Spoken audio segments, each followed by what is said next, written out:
Hey nerds, Farmer Jesse here. Welcome to Growers Daily, your daily dose of ecological farming insight. It is Thursday, September 25th, 2025, and today we're talking about tools I've discovered that aren't necessarily meant for how I use them, how to achieve that big Brassica success, and we'll start a garden on Texas clay, so let's do it.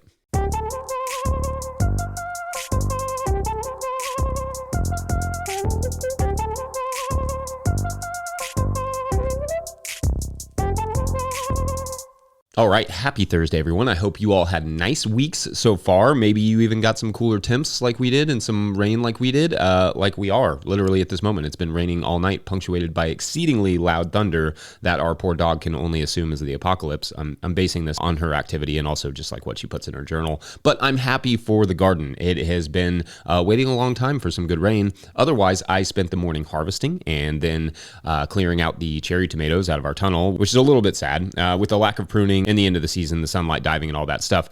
That patch was just not yielding what we kind of needed it to every week comparison to what we could be getting out of it from like lettuce or greens or whatever. And those tomatoes were in the ground from like April until now, which really is the best and simplest argument for having a little covered growing space.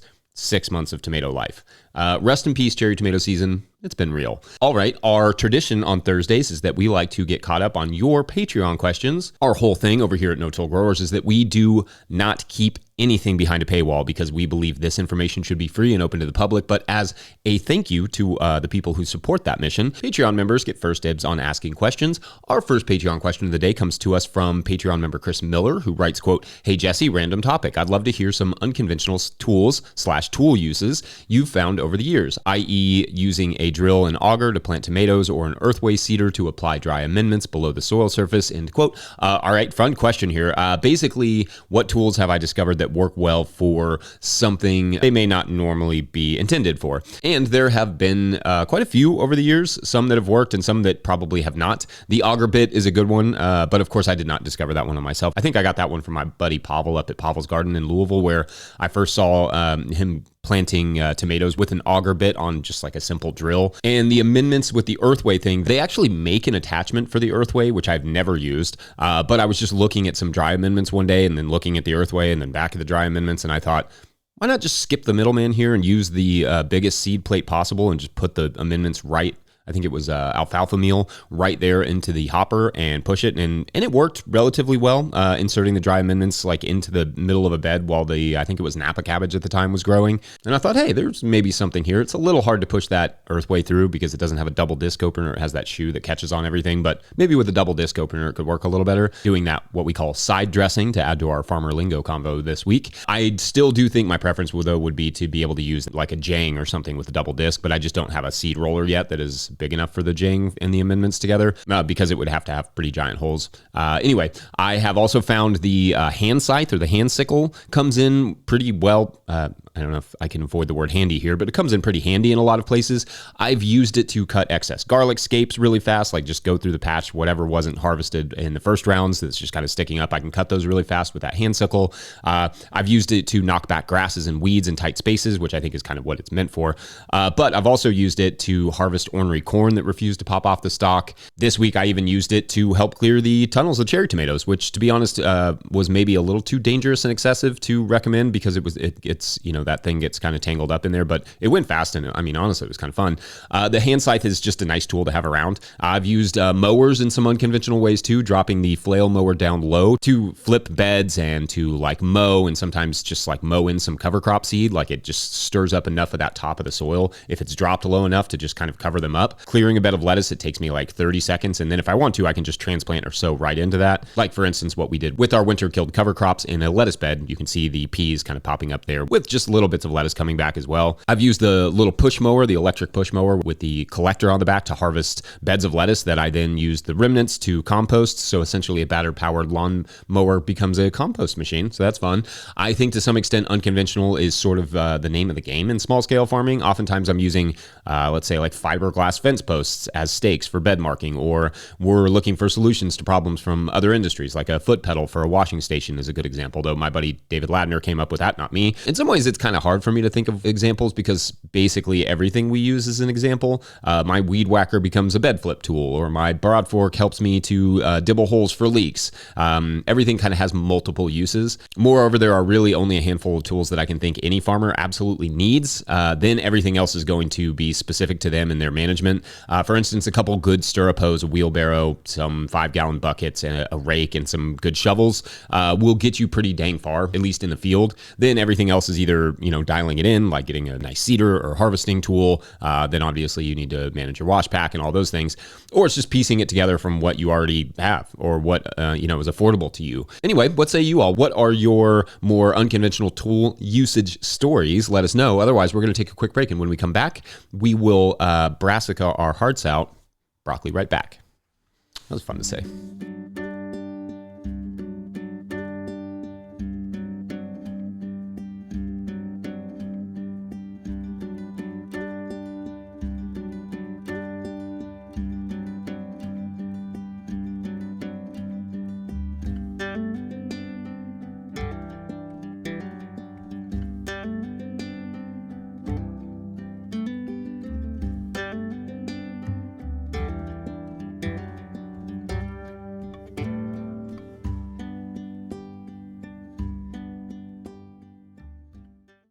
Farmer Claire Coleman here from the Winter Growers Podcast. Did you know that I also founded Real Farmer Care, a nonprofit that supports farmer well-being?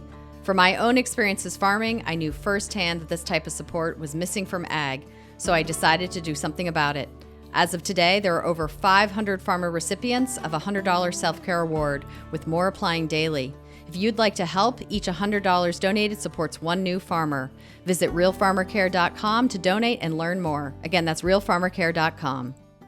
If you, the listener or viewer, are enjoying this podcast, getting even a small amount of value from it, consider supporting our work over at patreon.com/no-till-growers. I will try to get to questions from everywhere that questions come in, but I will always get to your Patreon questions. Now, today's second Patreon question comes to us from Patreon member Andy Slimbarsky. That's very fun, Andy, who writes, quote, "Hi, Farmer Jesse and the No-Till team. Thank you for all that you do." You're welcome. Thank you. My nagging question year after year is, how in the world do I get my broccoli, cauliflower, and Brussels sprouts to produce? The plants themselves often appear healthy with thick stalks and robust foliage, but the Brussels sprouts won't produce sprouts, and the broccoli and cauliflower will produce tiny heads. Are we not giving them enough time to mature, or could we be low in a key nutrient? We've tried transplanting, direct seeding, etc. Once mature enough, we then mulch with old hay or straw. We typically well fertilized with composted cow manure and some other organic material. For context, we are in zone 4B or 5A, depending on which agricultural map you look at, and we typically will get everything in the ground by mid-May. Any guidance would be greatly appreciated. Thank you. End quote. All right, great questions here, and there are a few things that may be going on. First, if it got hot fast where you all are, that could explain much of the issue with the heads. Typically, the best heads for broccoli and cauliflower are grown when the plant is planted in the summer, going into the fall where their maturation can be slow. Same thing for Brussels sprouts, where most growers in your region are probably not starting those seeds until April and then transplanting them in late May or early June with the goal of having, nice, happy sprouts by late September or October. With the Brussels sprouts, though, if the plants look healthy, it's possible they were just still maturing and you could have topped them, cut the top off in September to trigger the sprout production. That would maybe be tough to pull off in our region. Sprouts that form too early in hot regions tend to be pretty loose and kind of useless. So Brussels don't usually go in the ground here until maybe late June or early July. But in colder regions like yours, it might work if the plants are still happy heading into the fall just to top them. Also, look for early to mid-season varieties from your seed purveyors versus the longer season varieties. If you want them a little bit earlier, that may help. Now, there is such thing as early broccolis as well. These tend to be faster growing broccolis that are planted as early as possible, which may very well be May in your region, but could also be April if the soil is manageable at that point. And then they're grown to a decent size head by the early summer. But typically what we have to do here is get them started in February or March, planted in April with row cover, and then they can usually produce a decent head by late May or June, depending on the season. So it may have just gotten hot up fast there, and the broccolis and cauliflowers put up the best heads they could, but would have done better if planted a little bit later or even earlier. And the Brussels just either needed a little later of a start or possibly just a topping, just a little bit more time for them to mature. Now, that may be all your explanation that you need, but other factors might include nitrogen, phosphorus, and or boron deficiencies, although with the cow manure, I probably doubt the nitrogen phosphorus issue. It probably wouldn't hurt to just get a soil sample tested and see, where things stand. Just explain to the agronomist like what you're doing, that you're trying to grow brassicas and having some issues with head size. Another factor on the yield front can be variety. Some growers choose things like Dachicho broccoli, not realizing how small that first head can be before the side shoots start coming. So with that heirloom in particular, it's a really great crop. You'll get a small starter head and then you'll get a bunch of side shoots that you can sell sort of like broccoli raw or something, or eat them that way, obviously, if you're not selling them. Also, a light frost can cause plants to button up or create tiny heads. So if you happen to get a light frost after you planted them and they're somewhat mature, that could help explain the size. Again, that's why we cover them with row cover in the spring, if you're planting in the spring too early. I don't know if I have a lot more to add to that, but others can obviously feel free to fill in any gaps, especially those of you growing in, colder regions where brassicas actually enjoy growing. Otherwise, I think we will take one more quick break and then we'll break some Texas clay. Yeah, that was a good little segue there. Be right back. Today's episode of Growers Daily is brought to you by Farmhand. Farmhand is the virtual assistant built for farmers, helping CSAs scale sales, run error-free fulfillment, and deliver 5-star service. Whether you're at 100 members or 1,000, Farmhand helps you grow without burning out. You've heard us and our farmers right here on Growers Daily.